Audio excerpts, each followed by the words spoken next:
Donc, pour commencer, mon point de départ pour cette recherche, il repose sur mon intérêt profond pour la psychologie des émotions, du ressenti et de la manière dont ces états peuvent se traduire par l'expression artistique.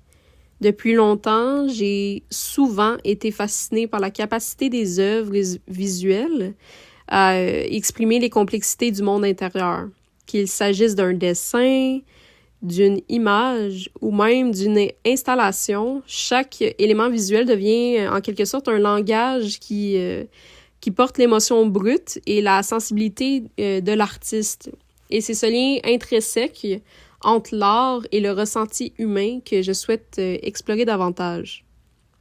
Pour affiner ce projet, il y a 3 concepts essentiels qui orientent mes réflexions. Donc, ces 3 mots-clés sont la sensibilité, le ressenti et les émotions.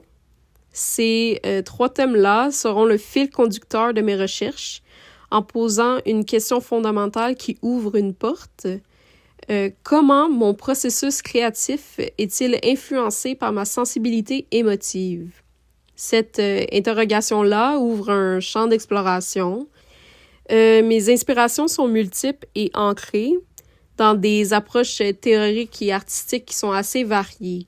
Une de mes inspirations, c'est l'œuvre Cicatrice de Nadia Mir, par exemple, qui illustre parfaitement comment une expérience personnelle, douloureuse, peut être traduite visuellement pour devenir un acte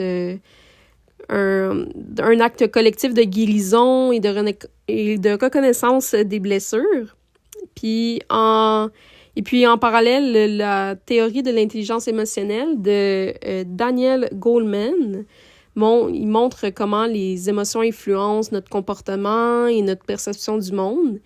Il suggère même que notre capacité à ressentir peut être une source de puissance créative. Et puis, la dernière inspiration que j'ai eue, enfin, c'est la période bleue de Picasso qui est marquée par l'introspection et la tristesse qu'il a eue lors de la perte d'un proche. Ça démontre le pouvoir de la couleur et de l'atmosphère dans l'expression du ressenti humain. Donc, ces réflexions influencent directement mes projets, comme dans Le courant des mots, qui est une œuvre passée que j'avais faite au cégep qui utilise la métaphore de l'eau et de la couleur bleue pour explorer les états complexes de la tristesse. C'est une œuvre qui cherche à créer un espace où la poésie, les images et la matière éveillent chez le spectateur une expérience émotionnelle profonde.